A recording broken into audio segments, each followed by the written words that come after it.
내려 주옵소서. 우리 계속해서 우리 이사야서 17장 말씀 보겠습니다. 이사야 17장 우리 1절부터 끝절 14절까지 말씀입니다. 이사야 17장 1절부터 끝절 14절까지 말씀입니다. 우리 1절부터 우리 3절까지만 우리 1절부터 3절까지만 우리 한 절씩 교독하도록 하겠습니다. 다메섹에 관한 경고라. 보라, 다메섹이 장차 성읍을 이루지 못하고 무너진 무더기가 될 것이라. 아로엘의 성읍들이 버림을 당하리니 양무리를 치는 곳이 되어 양이 눕되 놀라게 할 자가 없을 것이며. 다 같이 읽겠습니다. 에브라임의 요새와 다메섹 나라와 아람의 남은 자가 멸절하여 이스라엘 자손의 영광같이 되리라. 만군의 여호와의 말씀이니라. 아멘. 오늘 본문의 말씀에 우리가 핵심과 주제가 뭐냐면 바로 다메섹과 이스라엘이 북이스라엘이 멸망을 통해 가지고 주는 교훈에 대해서 오늘 본문에서 말씀하고 있습니다. 본문에서는요, 오늘 이사야는 다메섹과 이스라엘의 멸망을 다시 한번 예언을 하고 있는 겁니다. 이건 다시 예언을 하고 있는 내용인데요. 이사야의 예언대로 다메섹과 북이스라엘은 어떻게 됐습니까? 망했습니다. 우리 1절부터 3절까지 우리 다시 한번 읽도록 하겠습니다. 시작. 다메섹에 관한 경고라. 보라, 다메섹이 장차 성읍을 이루지 못하고 무너진 무너기가 될 것이라. 아로엘의 성읍들이 버림을 당하리니 양무리를 치는 곳이 되어 양이 눕되 놀라게 할 자가 없을 것이며. 에브라임의 요새와 다메섹 나라와 아람의 남은 자가 멸절하여 이스라엘 자손의 영광같이 되리라. 만군의 여호와의 말씀이니라. 아멘. 그런데 여기서 보면 분명한 것이 있습니다. 분명한 것은 뭐냐면 바로 이사야가 이 예언을 편집할 때에는 이미 다메섹과 그리고 다메섹과 북이스라엘 사마리아는 아수르에 의해 가지고 멸망당한 후라는 것입니다. 이미 멸망당한 후예요.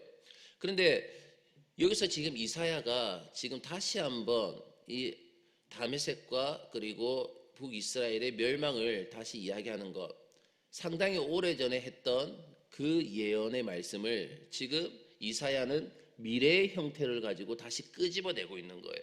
다시 미래의 형태를 가지고 지금 다시 끄집어내고 그 사실 다시 되새기고 있는 것입니다. 그러면 왜 그랬을까요? 무엇 때문에 이사야가 벌써 지금 북이스라엘은 멸망을 당했고 다메섹도 멸망을 당했는데 왜 이전에 했던 예언을 다시 미래의 형태를 가지고 이렇게 끄집어내 가지고 다시 한번 이렇게 이야기를 하는 것일까?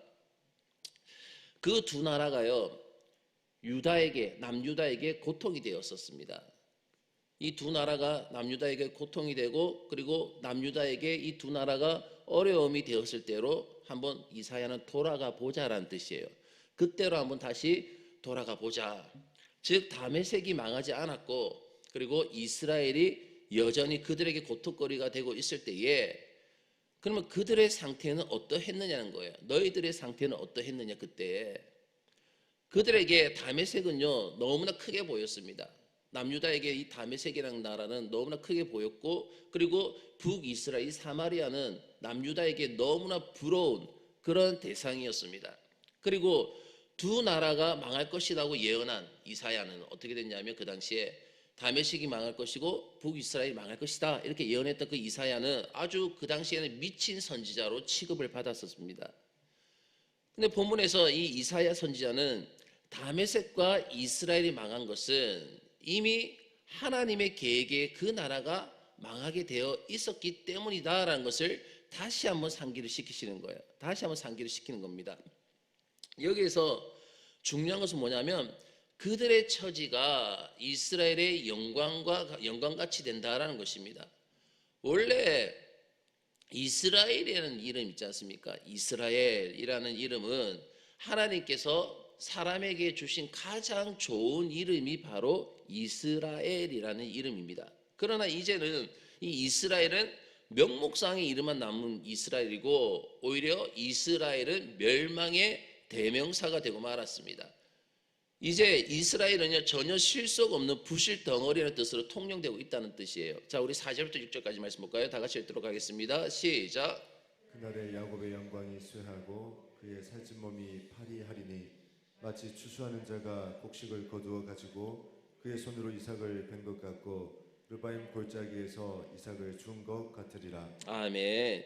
이제는 야곱의 영광이 쇠하고 이제 이스라엘의 영광은 이제 다 쇠해지고 있는 겁니다. 그리고 여기 보면 그날에라고 말씀하고 있는데 그날에는요 이사야의 이 예언이 성취되는 날을 말하는 것 같아요. 이제 이 예언에 대해서 성취가 이루어지는 날. 분명히 이사야가 예언한 대로 정말 수리아와 이스라엘은 망했습니다. 하나님의 계획대로 아수르를 통해 가지고 이 다 망해버렸어요. 그러나 예루살렘의 영광은 회복되지 않았습니다. 자, 방금 읽은 말씀 보면 손으로 이삭을 베고 손으로 이삭을 줍는다 이렇게 말씀하고 있습니다. 이 말이 여러분 무슨 뜻입니까? 옛날에는 무성한 곡식을 많이 베었어요 이들이. 그러나 이제는 다른 사람의 곡식을 다 베고 난 후에 이제 실수로 남아있는 곡식, 실수로 이 남아있는 곡식을 손으로 따는 것과 같다는 것입니다. 곡식이 너무 적어서 이제 낫을 쓸 필요가 없는 거예요. 이제 곡식이 많이 거둘 수 있어야지 낫이 필요한데 그 낫을 쓸 필요가 없는 것입니다. 결국 이사야가 예언한 것은 뭐냐면 유다의 백성들이 자기 곡식을 추수하지 못하고 남들이 추수하다가 흘린 것을 주워서 먹는 그런 처지가 된다라는 것입니다. 자, 우리 7절부터 8절까지 말씀 우리 계속 봅시다. 다 같이 읽겠습니다. 시작. 그날에 사람이 자기를 지으신 이를 바라보겠으며 그의 눈이 이스라엘의 거룩하신 이를 뵙겠고 자기 손으로 만든 제단을 바라보지 아니하며 자기 손가락으로 지은 아세라나 태양상을 보지 아니할 것이며. 아멘. 결국 여기서 보면 이스라엘 백성들의 몰락할 수밖에 없던 원인에 대해서 지금 이야기를 하고 있습니다. 이스라엘 백성들이 몰락할 수밖에 없었던 원인, 바로 하나님과 동거하는 데 실패한 거예요. 하나님과 동거하는 데 실패한 거. 이스라엘 백성들에게 가장 어려운 일이 있었습니다. 이스라엘 백성들에게 가장 어려운 일은 뭐냐면 하나님과 함께 동거하는 것이었어요. 하나님과 함께하는 것. 왜냐하면 하나님은 어떤 하나님이십니까? 거룩하신 하나님이시잖아요.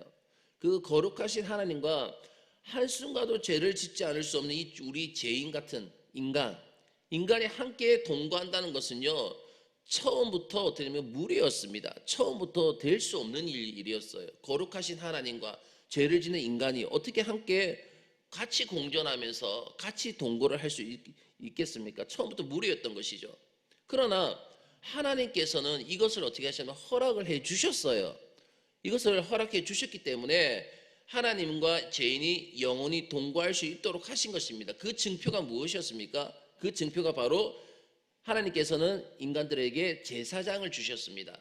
제사장을 주셨고 그리고 성전도 주셨고 그리고 제사 제도를 허락하신 것이에요. 그들에게 가장 중요한 것은 뭐냐면 그래서 하나님께서 그들 가운데 은혜롭게 계시게 하는 것이었습니다. 하나님께서 마음껏 은혜 가운데 그들 가운데 임재할 수 있도록 그렇게 하는 것이 중요했어요. 그들은 단지 목숨을 걸고 거룩해지기 위해서 몸부림치기만 하면 되는 것이었어요. 다른 것이 아니라 하나님과 함께 동거하면서 온전한 신앙과 온전한 믿음, 하나님의 말씀을 붙들고 살아가려고 그것에만 몸부림을 치면 되는 것이었습니다. 그런데 이스라엘 백성들 보십시오. 바알과 아세라를 섬기기 시작했죠. 그리고 오늘 방금 읽은 말씀 보니까 심지어 아수르의 태양상까지도 받아들였습니다. 이들은 태양상 그 우상까지도 받아들였다는 것이죠. 야곱의 영광의 날이 갈수록 쇠화해지고 가는 거예요. 지금 4절의 말씀과 같이 그날에 야곱의 영광이 쇠하고 라고 말씀하셨지 않습니까? 계속 시간이 가면 갈수록 야곱의 영광은 계속적으로 쇠하여져 가고 있는데 그 이유가 여러분 무엇입니까? 바로 하나님과의 은혜로운 관계가 깨지고 있었기 때문입니다. 이들이 정말 이들과 하나님과의 관계성이 깨지고 있었기 때문에 이스라엘 백성들은요 둘 중에 하나를 선택을 해야 됩니다. 둘 중에 하나를 선택해야만 했습니다. 이사야는 그래서 지금도 늦지 않았다라고 이야기하는 거예요. 그래서 북이스라엘과 그리고 다메섹의 멸망을 미래 형태로 끄집어내 가지고 이들에게 이야기하면서 너희들은 아직도 늦지 않았다라고 말하는 것입니다. 그래서 이제라도 결단을 내리고 살든지 죽든지 이 모든 것을 다 하나님께 맡기라는 거예요. 다 모든 걸 하나님께 맡기고 바른 신앙으로 돌아오라라는 것입니다. 바른 신앙으로 돌아오라. 하나님께서는 이 유다 족속들에게 이제 과거와 비교해 보라라고 이제 말씀하십니다. 우리 9절부터 11절까지 말씀 볼까요? 다 같이 읽도록 하겠습니다. 시작. 그날에 그 견고한 성읍들이 옛적에 이스라엘 자손 앞에서 버림받은 숲을 속의 초소와 작은 산꼭대기의 초소 같아서 황폐하리니 이는 내가 내 구원의 하나님을 잊어버리며 내 능력의 반석을 마음에 두지 아니한 까닭이라. 그러므로 내가 기뻐하는 나무를 심으며 이방의 나무가지도 이종하는도다.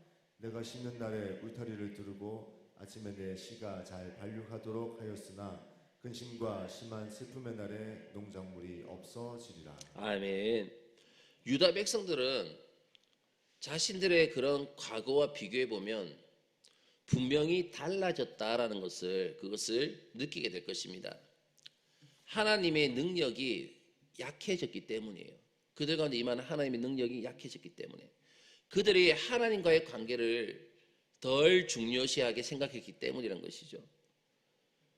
구원의 하나님을 잊어버리고 능력의 반석에 그들의 마음을 두지 않았기 때문이라는 것입니다.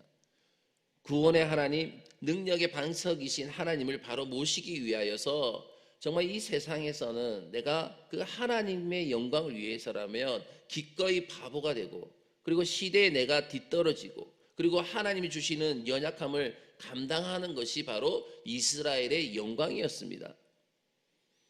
이스라엘의 영광은요, 바로 성령의 능력이 있습니다. 수많은 사람들이 자기 죄를 자백하고 그리고 가슴을 치면서 하나님께 돌아오는 것이 바로 이스라엘의 영광입니다. 그러면 어떻게 됩니까? 하나님께서 그들의 삶을 눈에 보이지 않는 손으로서 지켜주시는 거예요. 그들의 모든 삶을 하나님께서는 눈에 보이지 않는 능력으로서 붙들어 주시고 보호해 주시는 것입니다. 자, 보십시오. 오늘날 우리의 영혼이 왜 파리해지지 않았습니까? 무엇 때문에 자꾸만 우리의 영혼들이 자꾸만 곰핍해지고 자꾸만 왜 그렇게 힘들게 느껴지고 자꾸만 연약해지고 왜 그렇게 느껴집니까? 바로 내 몸 안에 있는 모든 능력이 다 빠져나가는 거예요. 내 안에 있는 모든 능력이 다 빠져나가고 과거보다 몇 배나 더 노력은 하지만 남은 것은 없는 장사를 계속 우리가 하고 있는 이유가 있단 말이에요. 그 이유가 뭐냐면 바로 하나님을 내가 제쳐두었기 때문이라는 것입니다. 항상 하나님이 나의 중심이 되어야 되는데 하나님을 제쳐놓고 내가 나의 뜻과 세상의 뜻과 내가 모든 것들을 가지고 내가 스스로 하려고 하는 그 모든 것들 때문에 우리의 모든 것들은 어떻습니까? 내 영적인 은혜와 믿음과 삶의 모든 것들은 파래해질 수밖에 없고 그리고 연약해질 수밖에 없고 정말 지칠 수밖에 없는 그러한 모습으로 갈 수밖에 없다는 것입니다. 우리가 하나님과 은혜롭게 동거를 하려면요, 세상에 있는 모든 욕망을 우리는 다 내려놓을 수 있어야 될 줄로 믿습니다. 세상에서 있는 것들을 그래서 내가 내려놓을 수 있는 그런 믿음이 있어야 되는 거예요. 그리고 하나님께서 나에게 주시지 않는 것이라면 어떤 것도 가지지 말아야 됩니다. 하나님께서 나에게 허락하시지 않는 것이라면 어떤 것도 가지지 않고 그리고 하나님께서 나에게 주시는 것이라면 그것이 설상 고난이라 할지라도 그 고난을 하나님께서 나에게 주신다면 그것은 우리는 또 기쁨으로 받아야 될 줄로 믿습니다. 이것이 바로 우리가 하나님 앞에서 온전한 동거와 함께 주님과 함께 동행해 나가는 하나님의 백성들의 마음의 자세라는 거예요. 우리 계속해서 12절 말씀 볼까요? 다 같이 읽도록 하겠습니다. 시작. 슬프다. 많은 민족이 소동하였을 때 바다 파도가 치는 소리같이 그들이 소동하였고 열방이 충돌하였을 때 큰 물이 몰려옴같이 그들도 충돌하였도다. 아멘. 그동안 이스라엘이나 다메섹 같은 눈에 가시가 있을 때에는 이 유다가요, 남유다가 북이스라엘 그리고 다메섹 같은 그런 눈에 가시와 같은 그런 걸림돌이 되는 위협이 되는 그런 것들이 있을 때에는 유다가 그런 대로 하나님 앞에 어떻게 했냐면 겸손했습니다. 그런 대로 하나님 앞에서 겸손했어요.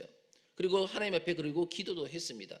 그런데 갑자기 그 골칫덩어리들이 다 없어졌습니다. 그 골칫덩어리들이 다 없어지자 전혀 기도할 것이 없었습니다. 그들은 모든 것이 잘 되기 때문에 어려움이 없는 줄로만 알았어요.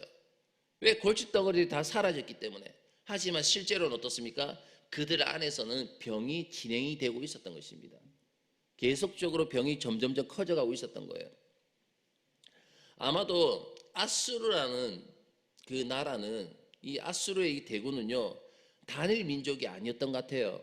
단일 민족이 아니라 여러 민족들을 합쳐놓은 그런 군대였던 것 같습니다. 그래서 여러 민족이 모여가지고 전쟁을 하니까 그들 가운데는 때로는 말도 통하지 않고 자기들끼리도 충돌을 자주 일으켰던 것 같아요. 그러나 그들은 거대한 세력으로서 어떻게 해요? 예루살렘을 향하여서 큰 소리를 치면서 지금 막 내려옵니다. 내려오게 될 거예요. 왜요? 예루살렘을 멸망시키기 위해서. 그렇다면 하나님께서 그렇다면 어떻게 하십니까? 결코 유다를 버리시지 않으십니다. 자, 우리 13절 말씀 봅시다. 13절입니다. 다 같이 읽도록 하겠습니다. 시작. 열방이 충돌하기를 많은 물이 몰려옴과 같이 하나 주께서 그들을 꾸짖으시리니 그들이 멀리 도망함이 산에서 겨가 바람 앞에 흩어짐 같겠고 폭풍 앞에 떠도는 티끌 같을 것이라. 아멘.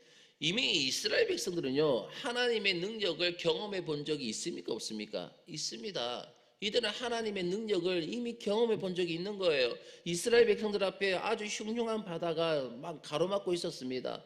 그 흉흉한 바다가 어떻게 됐습니까? 갈라지는 것을 그들은 보았습니다. 바닷물이 벽처럼 쌓이는 것을 그들은 보았습니다. 이스라엘 백성들 그래서 그 바닷길을 걸어서 건너갔습니다. 마찬가지로 지금 아수르가 지금 이스라엘 예루살렘을 점령하기 위해서, 멸망시키기 위해서 그 군대가 마치 바다가 넘치듯이 예루살렘을 향해 이렇게 몰려온다 하더라도, 몰려와도 결코 예루살렘을 넘지는 못할 것입니다. 왜? 무엇 때문에 그렇습니까? 아직 예루살렘에는요, 정상적인 교회의 역할을 하고 있기 때문에 한 것이죠. 이 예루살렘이 아직은 정상적인 교회의 역할을 하고 있기 때문에. 성령이 임재하시고, 그리고 그 거룩한 등불이, 성령이 임재하신 그 거룩한 등불이 아직 예루살렘에는 꺼지지 않았기 때문인 것입니다. 유다 백성들은 그래서 무엇을 두려워해야 될까요, 여러분? 유다 백성들은 무엇을 두려워해야 합니까? 바닷물처럼 밀려오는 그 아수르 군대를 유다 백성들이 두려워해야 됩니까? 아니면 성전에 조용히 계시는 하나님을 두려워해야 되는 것입니까? 우리는 세상이 어떻게 움직이고 세상이 어떻게 돌아가고 이 사회가 어떻게 돌아가고 있으며 어떤 물결이 우리에게 다가오는 것 같이 나의 눈에 이렇게 보인다 할지라도 우리가 두려워해야 할 대상은요, 이 세상이 아니라 우리는 하나님이 되어야 될 줄로 믿습니다. 하나님과의 올바른 관계가, 하나님과의 올바른 바른 신앙이 나의 이 세상 가운데 중심에서 살아갈 수 있는 힘의 원동력이 되는 것이고, 그 가운데서 우리가 승리할 수 있는 믿음의 원동력이 되는 것이 하나님과의 올바른 관계라는 것입니다. 그래서 우리는요, 교회가 교회의 역할을 잘 감당하고 있고, 그리고 성도가 성도의 역할을 잘 감당하고 있을 때에 하나님과의 올바른 관계가 지속적으로 이어져 나갈 때에는 어떠한 세상도요 우리를 건들지 못함을 여러분 믿으시길 주의 이름 축원합니다. 바로 이사야가 오늘 벌써 멸망한 북이스라엘과 다메섹의 그 예언을 다시 미래형대 끄집어내가지고 다시 이들에게 이야기한 것이 바로 그겁니다. 지금 저 북이스라엘이 왜 멸망했느냐? 너희는 아직 늦지 않았다는 거예요. 하나님과의 바른 관계로 돌아가라는 것입니다. 하나님과 올바른 관계를 붙들고 가라는 것입니다. 그리고 하나님을 두려워하라는 것입니다. 그러면 하나님께서 너희를 책임져 주신다는 것입니다. 자, 우리 마지막 14절 말씀 읽어볼까요? 계속해서 다 같이 읽도록 하겠습니다. 시작. 보라 저녁에 두려움을 당하고 아침이 오기 전에 그들이 없어졌나니 이는 우리를 노력한 자들의 몫이요 우리를 강탈한 자들의 보응이니라. 아멘. 히스기야 때에 이런 사건이 벌어졌죠. 정말 저녁까지는 아수르의 군대가 쳐들어와 가지고 이들은 절망을 했습니다. 아수르 군대가 쳐들어와 가지고. 그러나 아침에 보니까 어떻게 됐습니까? 모두가 없어졌습니다. 어떻게 된 일입니까? 밤새 천사가 내려와서 그들을 모두 죽였던 것입니다. 사랑하는 여러분, 그래서 우리에게 정말 필요한 것이 있습니다. 그것이 뭐냐면 나의 주변의 상황, 나의 주변의 환경, 나의 주변에서 일이 어떻게 돌아가든지 간에 우리 항상 생각해야 될 것이 뭐냐면 우리가 하나님을 섬기는 것이 나의 한평생의 소원이 되어야 된다는 것입니다. 상황에 따라서 움직이는 것이 아니라 어떠한 상황이라 할지라도 나는 하나님만을 섬기는 것, 그것이 나의 모든 삶에서의 소원이 되어야 된다는 것입니다. 다시 말해서 정말 이 세상에 있는 모든 것들을 내가 다 잃어버린다 하더라도 하나님이 우리 안에 계시면 그것으로 충분하다는 거예요. 하나님이 내 안에 계신 것으로서 그것으로 충분하다는 것입니다. 그리고 혹시 하나님께서 나의 죄성을 깨닫게 하시기 위해서 나에게 채찍을 내리칠 때에 인간적인 방법을 쓰지 마시고 여러분 다 견뎌내시기를 주의 이름으로 축원합니다. 그래서요 우리의 축복이 저주로 바뀌지 않게 해야 우리로 인하여서 이 세상도 살게 되는 것이고 나의 주변도 살게 되는 것이고 우리의 가정도 살게 되는 것이고 하나님의 뜻이 놀랍게 나의 모든 삶을 통해 이루어질 수 있게 되는 것입니다. 사랑하는 성도 여러분, 하나님과의 믿음의 올바른 관계, 하나님과의 온전한 동거가 여러분 가운데 이루어지기를 원합니다. 그럴 때에 하나님께서는 보이지 않는 손으로서 여러분들을 붙들어 주실 것입니다. 그럴 때에 하나님께서는 우리를 통해 또 영광을 받으실 것입니다. 우리가 오늘 하루도 우리의 모든 믿음의 삶을 통하여서 하나님의 영광된 삶을 위하여서 정말 하나님만을 예배할 수 있는, 정말 하나님과 올바른 동거를 위해서 주의 말씀을 붙들고 믿음으로 나아갈 수 있는 그런 복된 하루의 삶이 다 되시기를 주의 이름으로 축원합니다. 다 같이 기도드리겠습니다.